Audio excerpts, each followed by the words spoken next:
हाय दोस्तों, आज की मूवी का नाम है व्हाट फ्रेंच वुमन वांट, जो 1986 में रिलीज हुई थी।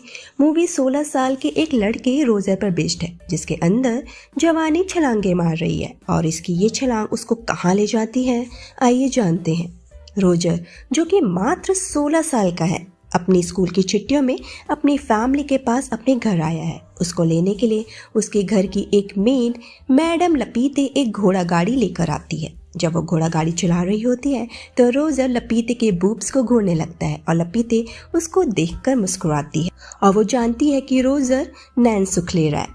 अब रोजर घर पहुंचता है तो उसकी मॉम कहती है कि तुम्हारी पैंट में एक गंदा सा क्या लगा है। दरअसल लपीते के बूब्स ताड़ने की वजह से रोजर अपने आप पर काबू नहीं रख पाया और उसकी पैंट गीली हो गई। रोजर की मौसी मार्गरेटा कहती है इस उम्र में ऐसा हो जाता है और फिर वो रोजर की पैंट साफ करने लगती है। रोजर की सबसे छोटी सिस्टर है जिसका नाम है बार्था और उन दोनों भाई बहनों में काफी अच्छी पटती है। वो दोनों जंगल घूमने जाते हैं जहां मैडम लपीते भी होती है। रोजर और लपीते आपस में बात करने लगते हैं और फिर लपीते रोजर के सामने अपनी स्कर्ट उठाकर टॉयलेट करने लगती है और रोजर वो देखकर मंत्रमुग्ध हो जाता है। तभी उसे जंगल से किसी औरत के चिल्लाने की आवाज आती है और वो देखता है कि उसी की घर की एक मेड उर्सेला एक आदमी के साथ इंटीमेट हो रही होती है। रोजर अपनी फैमिली के साथ डिनर कर रहा होता है और हमें पता चलता है कि रोजर की मॉम काफ़ी स्ट्रिक्ट और डिसिप्लिन्ड औरत है। रोजर की बहन रोजर के साथ उसके कमरे में सोने के लिए अपनी मॉम से पूछती है, लेकिन उसकी मॉम साफ मना कर देती है। रात में रोजर जब अपने कमरे में होता है तो उसे बाहर से कप प्लेट्स की खनखनाहट सुनाई पड़ती है। रोजर अपने कमरे में झांकता है तो देखता है कि उसके बगल वाले कमरे में एक मेड हेलन टेबल के ऊपर झुकी हुई है और अंदर से कोई उसका गेम बजा रहा है। काम खत्म होने के बाद वो इंसान दरवाजा बंद कर लेता है। रात में बार्था रोजर के साथ होती है और बताती है कि उसने अपने शेफ को ये कहते हुए सुना है कि उनकी मौसी मार्गरेटा अभी तक वर्जिन है और इतने सालों तक किसी औरत का वर्जिन रहना ठीक नहीं है। रोजर पूछता है कि मार्गरेटा ने अभी तक शादी क्यों नहीं करी। बार्था बताती है कि उन्हें मर्दों से डर लगता है। रोजर पूछता है कि उन्होंने अंकल फ्रैंक से इस बारे में बात की है। बार्था बताती है कि अंकल फ्रैंक अपनी दूरबीन के साथ तारों को ताड़ने में बिजी रहते हैं। अगले दिन बार्था रोजर के साथ एक नदी के किनारे आती है और कहती है कि उसके घर के सारे नौकर यहीं आकर अपनी पर्सनल बातें किया करती हैं। तभी हम देखते हैं कि वहाँ कई सारी मेड्स इकट्ठा हो गई हैं। रोजर और बार्था छिप जाते हैं और वो औरतें नदी किनारे बैठकर पंचौड़ा करने लगती हैं। तभी दूसरी तरफ से मर्दों की फौज आ जाती है और वो भी घर के नौकर होते हैं। वो उन औरतों के सामने ही टॉयलेट करने लगते हैं और औरतें भी उन्हें चिढ़ाने के लिए अपनी स्कर्ट ऊपर कर देती हैं। रोजर उनकी इन हरकतों को देखकर सोचने लगता है कि उसका नंबर कब आएगा। वहाँ घर पर रोजर की बड़ी बहन एलिशा और उसके डैड आए हुए हैं। एलिशा सबसे गले मिलती है लेकिन रोजर को बस हाय कहकर अंदर चली जाती है।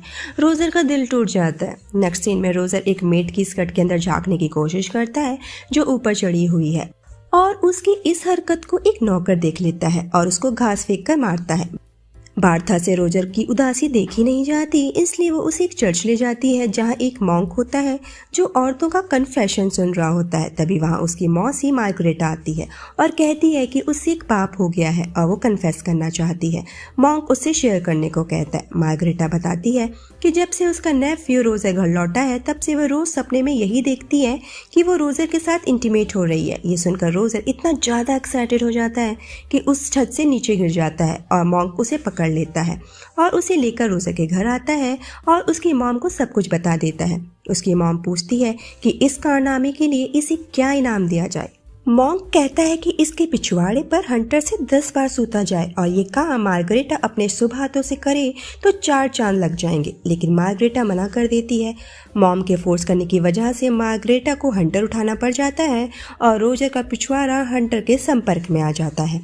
तभी वहाँ रोजर की बहन अलीशा और उसका मंगेतर भी आ जाता है और उसका मंगेतर रोजर को सूता देख काफ़ी खुश होता है, लेकिन उसकी बहन बार्था और मेड उर्सेला रोजर को पिटता देख दुखी हो जाती हैं और रोजर अपने कमरे में आकर रोने लगता है और सोचता है कि यहाँ सभी कांडी हैं तो बस उसी के साथ इतना अन्याय क्यों हो रहा है। तभी उसे बाहर से फिर से कप प्लेट की आवाज़ आती है और फिर से कोई आदमी उसी मेड हेलन के साथ इंटीमेट हो रहा होता है और अंकल फ्रैंक भी उस नज़ारे का लुत्फ ले रहे होते हैं, लेकिन रोजर को देख वो वहाँ से खिसक लेते हैं। तभी वहाँ उर्सेला आती है और रोजर से कहती है कि क्या वो उसके पिछवाड़े में क्रीम लगा दे अगर उसे पेन हो रहा है।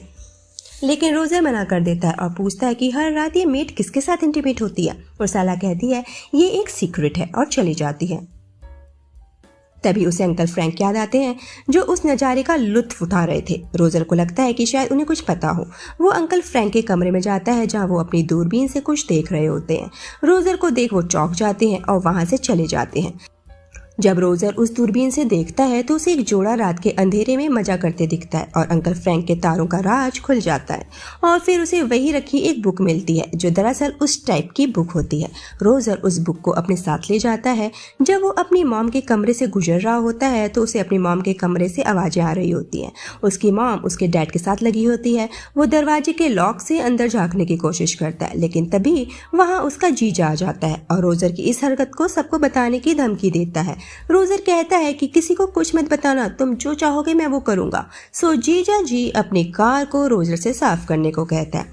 रोजर वही बुक लेकर घोड़े के अस्तबल में आ जाता है और उस अस्तबल में एक नौकर भी आ जाता है। रोजर उसे देखकर छिप जाता है और फिर वहाँ वही मेड हेलन आती है जो हर रात कमरे के दरवाजे पर झुकी होती है। वो मुर्गियों को दाना डालने लगती है लेकिन वो नौकर उस मेड को खिड़की में फंसा देता है और बाहर निकलकर उसके साथ इंटीमेट होने लगता है। वो मेड कहती है मुझे जाने दो।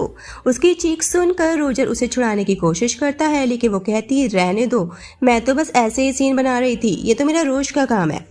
वहाँ रोजर का जीजा फिर से रोजर को उसके शूज साफ करने को कहता है लेकिन रोजर मना कर देता है। इसलिए उसका जीजा उसकी मॉम को सब कुछ बता देता है कि कल रात आपका चिराग आपके कमरे से आ रही आवाजों को सुन रहा था।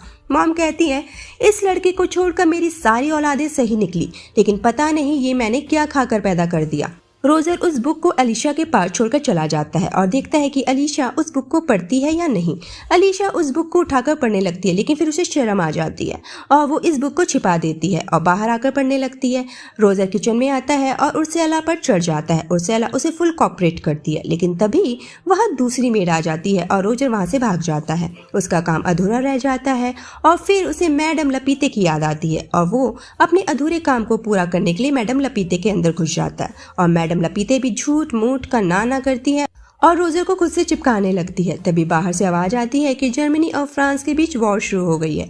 सभी बाहर निकल आते हैं और रोजर का मिशन फिर से फेल हो जाता है। सभी मर्द पार्टी कर रहे हैं क्योंकि उन्हें कल वॉर के लिए जाना है लेकिन अंकल फ्रैंक ये कहकर मना कर देती हैं कि उन्हें अस्थमा है। अब जब सारे मर्द वॉर में जा रहे हैं तो रोजर की बल्ले बल्ले होने लगती है क्योंकि वो एक लौता मर्द बचा है उन सभी ठरकी औरतों के बीच। लेकिन वॉर में जाने से पहले वहाँ के रीति रिवाजों के मुताबिक सारे मर्द अपनी लुगाइयों के साथ ग्रुप में इंटीमेट होते हैं। सुबह वो सारे मर्द वॉर के लिए निकल जाते हैं।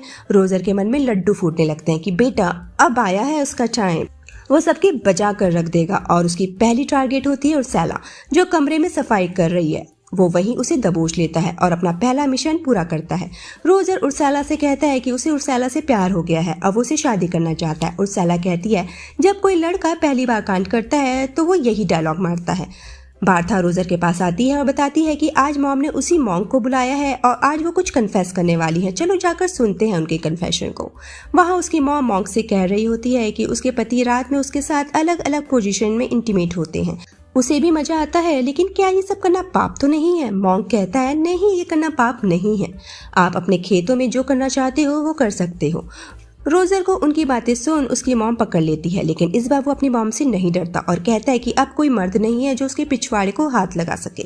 वहाँ नदी किनारे उनके घर की शेफ बैठी होती है और रोजर नदी के अंदर से निकल कर आता है और उस शेफ के साथ इंटीमेट होने लगता है।